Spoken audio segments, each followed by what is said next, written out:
আগে ভালো করে দেখে নাও, পুরো চ্যাপ্টারটা বেশ কিছুদিন ধরে চলবে। এটা চ্যাপ্টার ক্লিয়ার যখন তুমি পুরো 11এও কাজে লাগবে, সমস্ত চ্যাপ্টার পড়তে এই চ্যাপ্টার কাজে লাগবে। প্রথম চ্যাপ্টার ছাড়া, যেটা পড়িয়েছি ওটা ছাড়া বাকি সমস্ত চ্যাপ্টার যতগুলো চ্যাপ্টার আছে সবটাতেই কাজে লাগবে, কোথাও বেশি কোথাও কম, কিন্তু কাজে লাগবে। তো কেমিক্যাল বন্ডিং শুরু করার আগে এটা হচ্ছে ইনঅর্গানিক কেমিস্ট্রির পার্ট। টোটাল কেমিস্ট্রি হচ্ছে আমার 3টা অংশ, ঠিক আছে? টোটাল কেমিস্ট্রি হচ্ছে আমার 3টা অংশ, একটা ফিজিক্যাল কেমিস্ট্রি, একটা ইনঅর্গানিক কেমিস্ট্রি,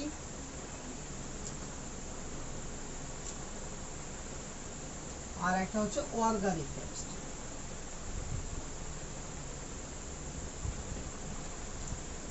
যেটা মূল কনসেপ্ট করেছি ফিজিক্যাল কেমিস্ট্রি, যে সমস্ত চ্যাপ্টারে ম্যাথ আসবে সেটা বলা হয় ফিজিক্যাল কেমিস্ট্রি, ঠিক আছে? আর এগুলো দুটোর মধ্যে কোনো ম্যাথ আসবে না, ম্যাথামেটিক্যাল কোনো প্রবলেম হবে না, সবই থিওরি। তো তার মধ্যে সব থেকে কঠিন পার্টটাই হচ্ছে আমার ইনঅর্গানিক কেমিস্ট্রি। এটা ঠিকঠাক যদি ভালো করে বুঝে যেতে পারিস তাহলে ইনঅর্গানিক কেমিস্ট্রি জলের মতো সোজা হয়ে যাবে। আদারওয়াইজ গোটা বই মুখস্থ করতে হবে ইনঅর্গানিক কেমিস্ট্রি যতটুকু পার্ট আছে, এছাড়া কোনো উপায় থাকবে না, ঠিক আছে? তো একদিক থেকে দেখে যা। তো সমস্ত কেমিস্ট্রিতে যতগুলো কম্পাউন্ড পাবো আমরা, যেমন সিম্পল ভাবে বলি CO2 এর নাম কি? Carbon die oxide. তো এর যে একটা নাম যে কার্বন ডাই অক্সাইড হলো, তো এর নামেরও একটা ফর্মুলা আছে, মানে সূত্র আছে কি করে নামটা কার্বন ডাই অক্সাইড আসলো, বুঝা গেল? তো তো ওভারঅল এটা একটা কম্পাউন্ড। তো এরকম কম্পাউন্ড প্রচুর পরিমাণে আছে, ঠিক আছে? তো ইনঅর্গানিক কম্পাউন্ডই আছে প্রায় 90,000-এর আশেপাশে। তাহলে এতগুলো কম্পাউন্ডের তো নাম মনে রাখা যাবে না, আর যাবে কি? যারা যেতেও পারে যদি প্রচুর ভালো সূক্ষ্ম ব্রেন থাকে, তো সব মুখস্থ করে নিলাম, সব মনে থেকে গেল, তবে সাধারণত না থাকাটাই স্বাভাবিক। তো প্রথমে আমরা জানবো ইনঅর্গানিক কম্পাউন্ডের নেমিং, অর্থাৎ nomenclature of inorganic compound. Point কর, nomenclature of inorganic compound. Nomenclature of inorganic compound.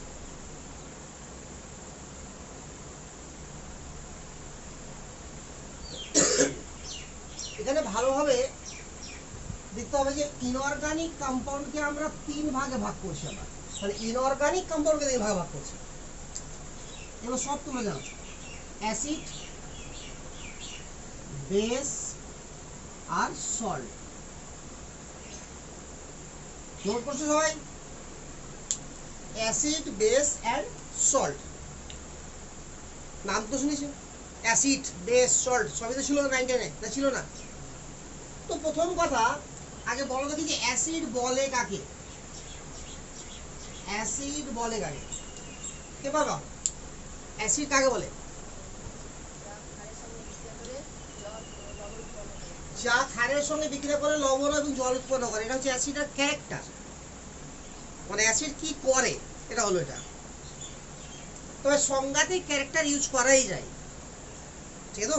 তবে অ্যাসিড কাকে বলে প্রথম বলেছিল সায়েন্টিস্ট আরহেনিয়াস, মনে আছে? আরহেনিয়াসের অ্যাসিড বেস সূত্র ছিল না, ক্লাস 8-এই ছিল সম্ভবত। আরহেনিয়াসের নাম শুনেছো না শুনি? হ্যাঁ, 100% বইয়ে ছিল। তোমরা যদি না শুনে থাকো তোমাদের ফলটা। Arrhenius, ARRHENEOUS। আরহেনিয়াস কি বলেছিল? যে সমস্ত হাইড্রোজেন ঘটিত যৌগ জলীয় দ্রবণে বিয়োজিত হয়ে H+ আয়ন দেয় তারাই অ্যাসিড, বলেছিল না? পড়নি? আরে পড়েছো তো? যে সমস্ত হাইড্রোজেন ঘটিত যৌগ জলীয় দ্রবণে বিয়োজিত হয়ে H+ আয়ন দেয় তাকে বলা হয় কি? অ্যাসিড। নোট করো, acids are those compound, acids are those compound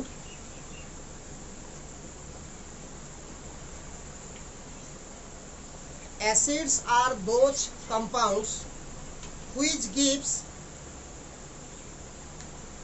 acids are those compound which gives H plus ion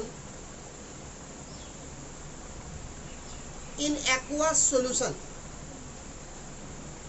Acids are those compounds which gives H plus ion in aqueous solution. লিখাবো বাংলাতে, হ্যাঁ ইংরেজিতে বুঝাবো বাংলাতে, ঠিক আছে? যদি কারো বাংলাতে লেখার ইচ্ছা করে তো যখন আমি বলবো নিজের মতো করে পাশে লিখে নেবে, ঠিক আছে? কি বললাম আমরা? যে সমস্ত হাইড্রোজেন ঘটিত যৌগ জলীয় দ্রবণে বিয়োজিত হয়ে H প্লাস আয়ন দেয় তারাই হচ্ছে অ্যাসিড, ঠিক আছে? এবার আসছে সায়েন্টিস্ট ব্রনস্টেড লাউরি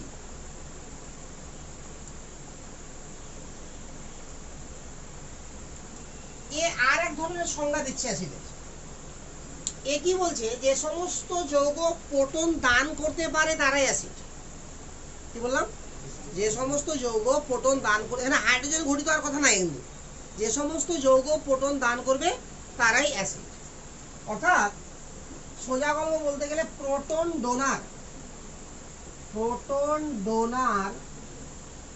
আর অ্যাসিড। দেখে নাও, প্রোটন ডোনার আর অ্যাসিড,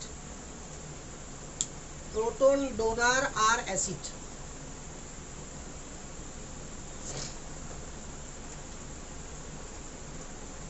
তিন নম্বরে আসছে সায়েন্টিস্ট লুইস।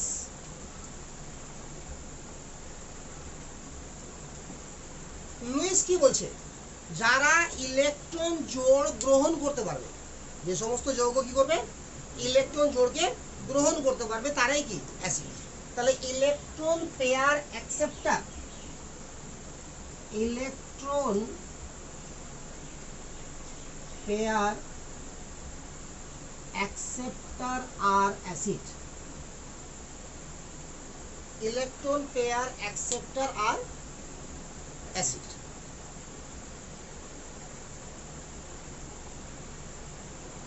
বুঝেছে? তাহলে তিনটা হচ্ছে অ্যাসিডের সংজ্ঞা। তাহলে একদিক থেকে ভালো করে শোনো, তিনটাকে আমাকে ডিটেলসে পড়তে হবে, শুধু সংজ্ঞা পড়ে শেষ না কাজ। এখন জানবো আস্তে আস্তে, বুঝতে পারবে যে কত কি পড়তে হয় আমাকে। তো প্রথমে কি বললাম? যে সমস্ত হাইড্রোজেন ঘটিত যৌগ জলীয় দ্রবণে বিয়োজিত হয়ে H প্লাস আয়ন দিবে তারাই অ্যাসিড। এটা কার মতে?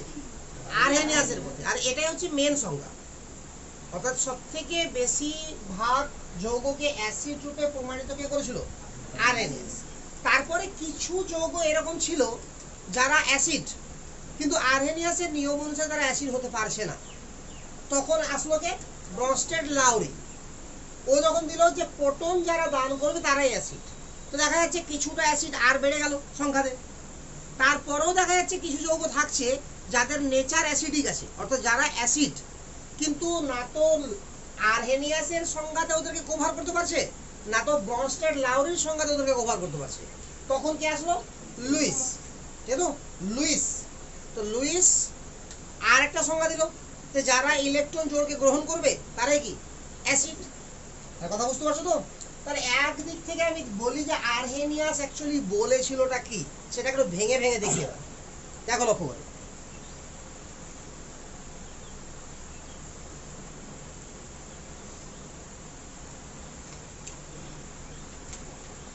প্রথমে কি বলেছিল? যে হাইড্রোজেন ঘটিত যৌগ, এর মানে কি?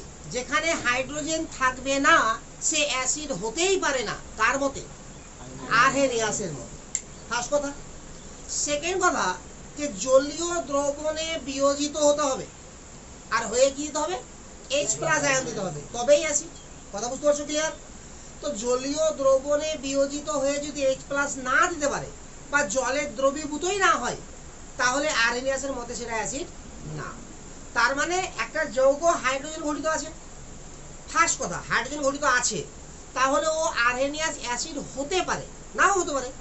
যে হাইড্রোজেন ঘটিত যৌগ আছে, জলের দ্রবীভূতই হলো না, তাহলে অ্যাসিড না। হাইড্রোজেন ঘটিত যৌগ আছে, জলের দ্রবীভূতও হয়ে গেল, কিন্তু H প্লাস আয়ন দিল না, তবুও অ্যাসিড না। তাহলে সব কিছু হতে হবে, হাইড্রোজেন ঘটিতও হতে হবে, জলের দ্রবীভূতও হতে হবে, আবার H প্লাস আয়নও দিতে হবে। কথা বোঝা গেল? এবার একটু ভাবো যে H প্লাস আয়নকে নিয়ে কাহিনীটা ভাবছি। তার মানে অ্যাসিড H প্লাস দিচ্ছে, তাহলে H প্লাস জিনিসটা কি এই জায়গাটা আরো ক্লিয়ার হয়। তো এটা ক্লিয়ার হওয়ার জন্য আমাকে এক্ষুনি শিখতে হবে কি ইলেকট্রন বিন্যাস। প্রথমত আমি সাপোজ ধরে নিলাম যে ক্লোরিন 17। আজ পর্যন্ত তোমরা যে ধরনের ইলেকট্রন বিন্যাস শিখেছো সেটা কি ছিল? কে কক্ষ 2টা, এল কক্ষ 8টা, এম কক্ষ 18 কোথায় পাবো তুমি? আরে বুঝা হলো? আরে ক্লোরিন বলে দিয়েছি না আমি। তাহলে এই নিয়মে ইলেকট্রন বিন্যাস জানো তো। আবার অনেকে এটাকে এভাবে করেছে, একদিকে বলবো আমাকে কে কোনটা করেছো।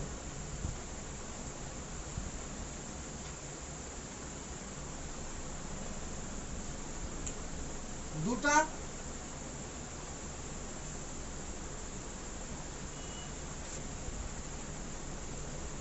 আটটা,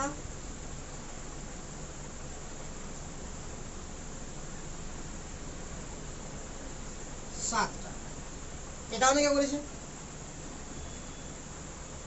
আবার অনেকে এরকম করেছে, কেন্দ্রে থাকে প্রোটন কটা আছে? 17টা। নিউট্রন জানি না, যদি উপরে ভরসঙ্গ জানি না, যদি জানতাম তাহলে বিয়োগ করলে নিউট্রন বেরিয়ে যেত, তবে তো না। প্রথম কক্ষে 2টা ইলেকট্রন,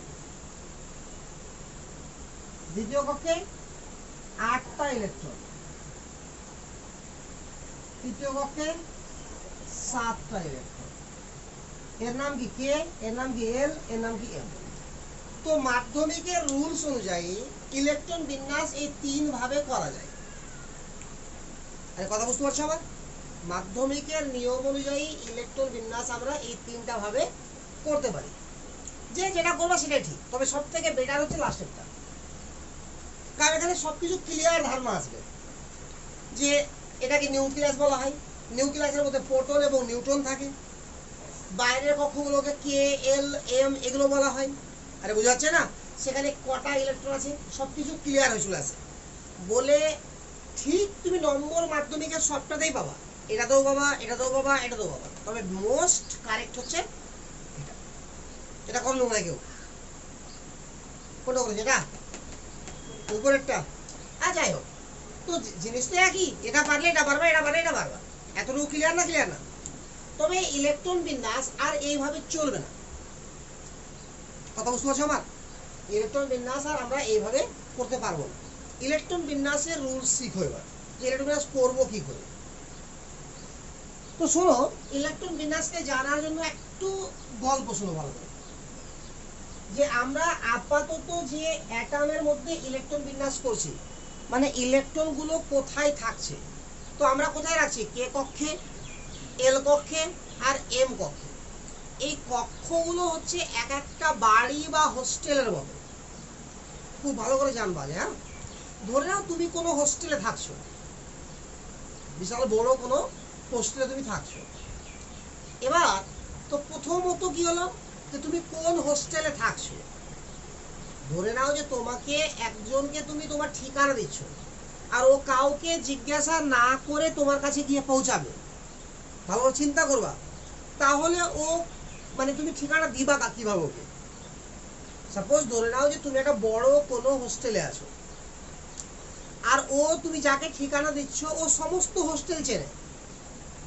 ধরে নাও যে ও সমস্ত হোস্টেল চেনে, ওটুকু চেনা আছে। যেমন তোমাদের কে, এল, এম, এন চেনা আছে আগে থেকে, তো ওরও হোস্টেলটা চেনা আছে। এখানে কে, এল, এম, এন কক্ষগুলো হচ্ছে হোস্টেল। তো প্রথমে যখন ও হোস্টেলের কাছে গিয়ে পৌঁছালো, তারপরে ওকে কি করতে হবে?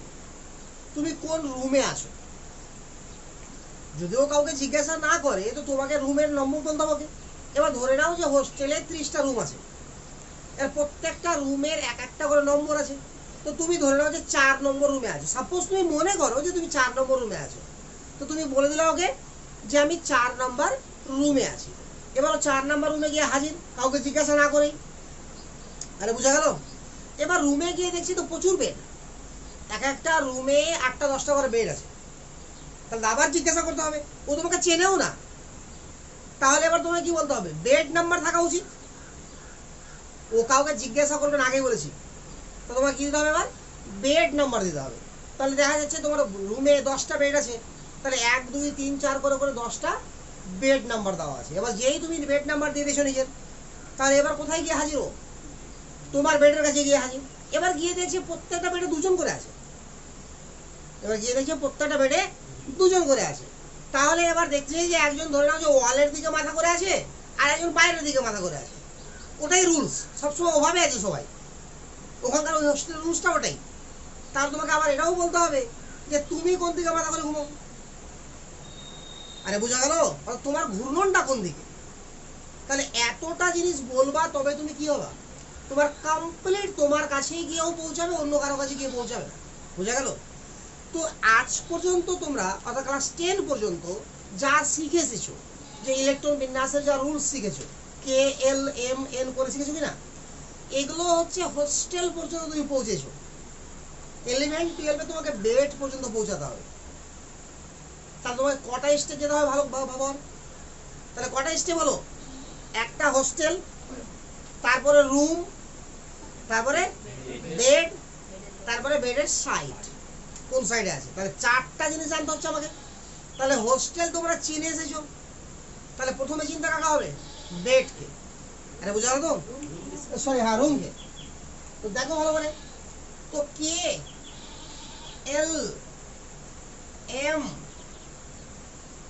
এন ও পি কিউ, উপর করে লিখি, K L M N O P Q. Actually তোমাদের জন্য তো এই কটাই কক্ষ ছিল নাকি, কে থেকে কিউ পর্যন্ত, কিন্তু বাস্তবে কতগুলো কক্ষ আছে এটা পড়াবো পরমাণুর গঠন চ্যাপ্টারে। ইনফিনিটি কক্ষ আছে। তো যাই হোক, তুমি বলো কে কক্ষে কটা ইলেকট্রন তুমি রাখছিলা? দুটো। শিওর তো? এল কক্ষে 8টা, এম কক্ষে 18টা। আরে ম্যাক্সিমাম কটা থাকতে পারে? 18টা পারে না, 8টা পারে, 18টা। এন কক্ষে 32টা। ও কক্ষে জানো না, এটাও 32টা। ওই 2n স্কয়ারের কাহিনী চলবে না এখানে। এত দূর পর্যন্ত 2n স্কয়ার চলে, এটা পড়নি তোমরা? 2n স্কয়ার হচ্ছে হাইয়েস্ট ইলেকট্রন সংখ্যা। কে হচ্ছে 1 নম্বর, এখানে 1 বসালাম, তো কত হলো? 2। তো 2 এর স্কয়ার, 1 এর স্কয়ার ইনটু 2, তো 2 হলো। 2 বসালাম, তো 2 এর স্কয়ার ইনটু 2 মানে 8। 3 বসালাম, তো 3 এর স্কয়ার ইনটু 2 মানে 18। 4 বসালাম, তো 4 এর স্কয়ার ইনটু 2 32। এবার 5 বসালে তো 50 হয়ে যাবে। আরে হবে কি হবে না? তাহলে এগুলো ফালতু জিনিস না মনে রাখে, এটা মুখস্থ রাখা যায়। বিভিন্ন কক্ষপথে আমার এই কটা ইলেকট্রন থাকতে পারে। অর্থাৎ কে কক্ষে কটা থাকবে? 2টা। এল কক্ষে, এম কক্ষে, এন কক্ষে 32, 32, 18, 8। বাস, এটা তোমাকে ঝাড়া মুখস্থ লাগবে যে কোন কক্ষে সর্বাধিক কটা ইলেকট্রন থাকতে পারে। ক্লিয়ার না? ক্লিয়ার না এতটুকু? এবার দেখো,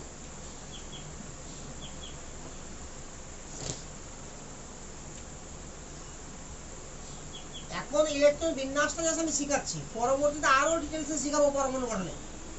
বাট এখন শুধু ইলেকট্রন বিন্যাসটা শিখাবো, এই চ্যাপ্টারে আমার লাগবে বলে। এই চ্যাপ্টার না, প্রত্যেক চ্যাপ্টারে লাগবে। আমি আগেই বলেছি এই চ্যাপ্টারে যা পড়াবো প্রত্যেক চ্যাপ্টারে লাগবে। দেখো কে কক্ষে আমার কটা ইলেকট্রন থাকে? 2টো। এবার যদি মনে করো যে কোনো একটা বাড়িতে 2জন বাস করে, খুব ভালো করে ভাববা। এবার বাড়িতে যদি 2জন বাস করে, আর সেই ক্ষেত্রে যদি বাড়িতে 10টা ঘর হয়, তো তুমি বাইরে থেকে এসে বলতে পারবা যে ওই 2জন কোথায় থাকে? মুশকিল বলা, কারণ অনেক জায়গা থাকা। এখন যদি বাড়িতে মাত্র একটাই ঘর হয় আর বাড়িতে 2জন বাস করছে, তাহলে নিঃসন্দেহে কি আছে, 2জন ওই বাড়িতেই বাস করছে, মানে ওই ঘরেই বাস করছে। এটা শিওর না? শিওর না? তো যেটা কে নামের বাড়ি, সেখানে গিয়ে দেখা যাচ্ছে যে একটাই মাত্র ঘর আছে, আর ঘরটার নাম হচ্ছে এস। ঘরটার নাম কি? এস। খুব ভালো করে দেখবা, এস। তাহলে এস নামের যে ঘর, এবং এখানে ঘরগুলো ফিক্সড, একই নামের যদি ঘর হয় তাহলে সমান সমান হবে, একই ক্যাপাসিটি হবে। 2জন তো সবসময় 2জন, 4জন তো সবসময় 4জন। কথা বুঝতে পারছো তো? তো কে কক্ষে আমার 2টা ইলেকট্রন থাকে, আর কে কক্ষে একটাই ঘর, তার মানে ওই একটা ঘরেই কটা ইলেকট্রন থাকে? দুটা। তাহলে এস নামের যদি ঘর কোথাও পাও তাহলে সেই ঘরের ম্যাক্সিমাম ক্যাপাসিটি কত? 2। তাহলে এস নামের ঘর যখনই পাবা তোমার ক্যাপাসিটি হবে 2। এল নামের যেটা ঘর আছে বাড়ি আছে, সেখানে দুটো ঘর আছে, একটা এস একটা পি, একটা এস একটা পি। এটা বোঝা গেল তো? তাহলে এস নামের ঘরে ক্যাপাসিটি কত? 2। তাহলে পি নামের ঘরে কত ক্যাপাসিটি হবে? 6, কারণ মোট তো 8টা আছে, আর তো ঘর নাই। তাহলে পি এর ম্যাক্সিমাম কটা থাকবে? 6টা। এখানে দেখছি 3টা ঘর আছে, এস পি এন্ড ডি। তাহলে এস এ কটা থাকবে ম্যাক্সিমাম? পি এ তো 6 আর 2 কটা হলো? 8টা। তাহলে ডি এ কটা থাকবে? 10টা, কারণ মোট তো 18টা। তাহলে ডি এর ম্যাক্সিমাম থাকবে 10টা।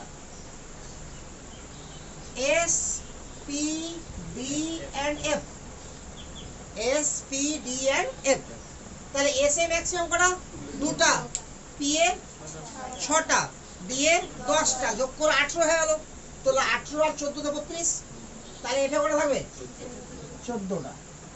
এখানেও 32টাই আছে, তাহলে এই কটাই ঘর থাকবে, S P D and F. এখানে এস পি এন্ড ডি। আরে বুঝা যাচ্ছে? এখানে এস এন্ড, একদম ক্লিয়ার? এবার দেখা যাচ্ছে, এবার তুমি যদি বলো গিয়ে যে একজন পি নামের ঘরে আছে, তো ক্লিয়ার হলো কি অনেক বাড়ি আছে এখানে পি নামের ঘর আছে। আরে ক্লিয়ার না? ক্লিয়ার না? তখন কি করা হলো, এদেরকে এক্সট্রা নাম দেওয়া হলো। কিরকম নাম দেওয়া হলো এক্সট্রা? কে নাম্বার কক্ষকে ধরে নেওয়া হলো 1 নম্বর কক্ষ, বলে নামের আগে 1 লাগিয়ে দেওয়া হলো।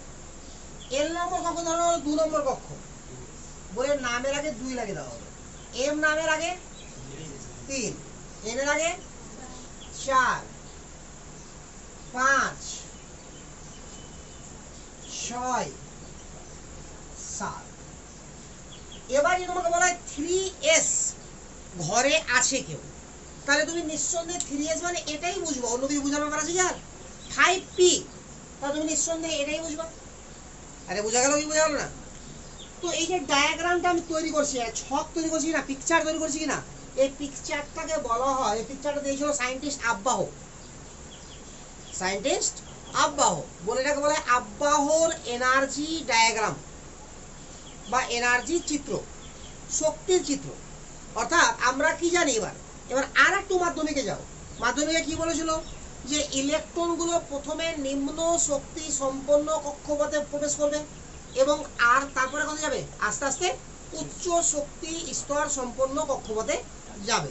কিন্তু এখন দেখতে কি পাচ্ছি আমরা, ইলেকট্রন কক্ষপথে থাকে না। কক্ষ তো বাড়ি একটা কোটা, থাকে কোথায়? ঘরের মধ্যে থাকে। এটা বুঝো তো? তাহলে এবার এনার্জিটা বাড়ির হিসাব করবো না, কার হিসাব করবো?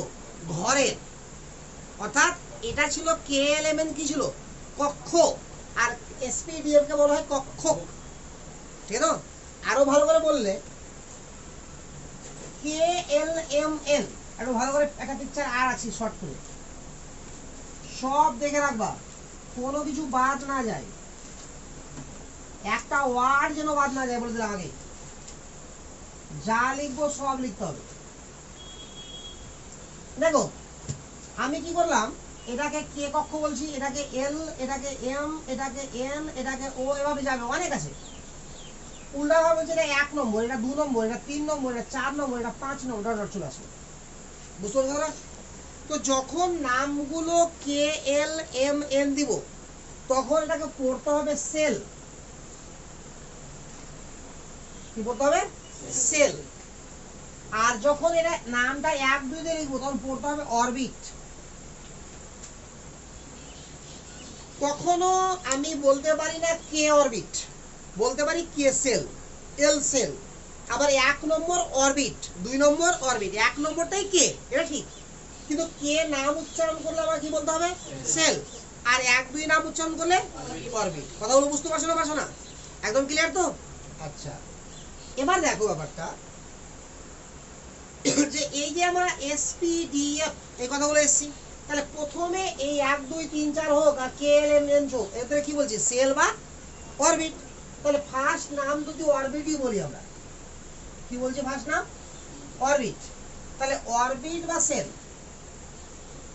অরবিট বা সেল, তো এদের যেটা ভাগ হচ্ছে, এদের ভাগটা কি হচ্ছে বলো, এটা কারা কে এল এম এন, এরা কি না, তাহলে এদের ভাগের নাম কি এসপিডিএফ, তাহলে ওদেরকে বলা হবে অরবিটাল, কি বলা হবে অরবিটাল, তাহলে এসপিডিএফ গুলো কি অরবিটাল।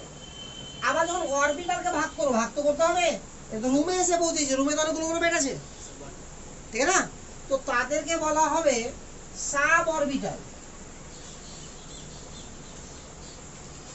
Sub orbital. এই নামগুলো তুমি সবসময় ইংরেজিতেই মনে রাখবা, বাংলাতে কেন মনে রাখবা না ওই জায়গাটা বলছি আমি। তোমার যেটা বইয়ে লেখা আছে, এর নাম হচ্ছে কক্ষ, কি লেখা আছে, এর নাম দেওয়া আছে কক্ষক, আবার এরও নাম দেওয়া আছে কক্ষ, উপকক্ষ দেওয়া নাই, হওয়া উচিত উপকক্ষ, কিন্তু আমার বইয়ে কখনো কখনো কেউ উপকক্ষ লিখেছে, কখনো কখনো কক্ষক লিখেছে, তাহলে ঝামেলার শেষ নাই, তো তার থেকে ভালো ইংরেজিতে পড়ো, পাশে ইংলিশ লেখা আছে বইয়ে, চিন্তা করতে হবে তোমাকে। তাহলে অরবিট, অরবিটাল, সাব অরবিটাল, তাহলে এসপিডিএফ এরা কি অরবিটাল না সাব অরবিটাল, অরবিটাল, সাব অরবিটালে এখনো পৌঁছায়নি, আরে বোঝা গেল তো, আচ্ছা এটি তোলা হয়েছে, তাড়াতাড়ি করো,